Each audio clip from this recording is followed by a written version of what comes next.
সেখানে একটি উদাহরণ হলো এই যে পিছল দুই ধরনের হয়, অর্থাৎ পিছলে যাওয়া দুই ধরনের হয়, যারে বলা হয় পিছল কাটা। পিছলে গেছি, পড়ে গেছি, এরকম যদি হয় তাহলে সেটা দুই ধরনের।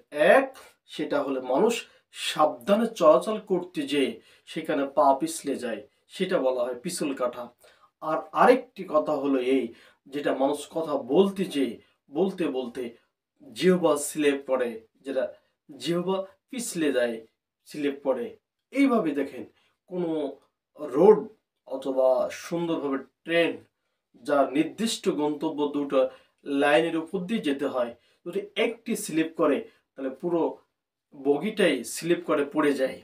ঠিক মানুষ যারা জ্ঞানী যখন হাঁটে তখন তাদের পদযুগল সুন্দরভাবে জমিনে পরে হাঁটে, যেন পা পিছলে না যায়, সাবধান করে চলে। পক্ষান্তরে যখন তারা কথা বলে, হিসাব করে কথা বলে, জিভ থেকে যেন অহেতু, অসার, খারাপ, মন্দ ইত্যাদি কোনো কথা না বেড়ে যায়, এভাবেই তারা চেষ্টা করে।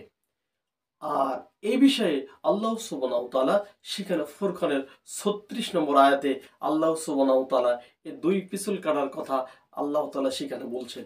যে রহমান আল্লাহ সুবহানাহু ওয়া তাআলার বান্দাগণ যখন তারা জমিনের উপরে চলে, জমিনের বুকে চলে, তখন সাবধানতা অবলম্বন করে চলে, সাবধানভাবে পিছল না কাটে, পা স্লিপ না করে, পা পিছলে না যায়, সেভাবে তারা চলার চেষ্টা করে।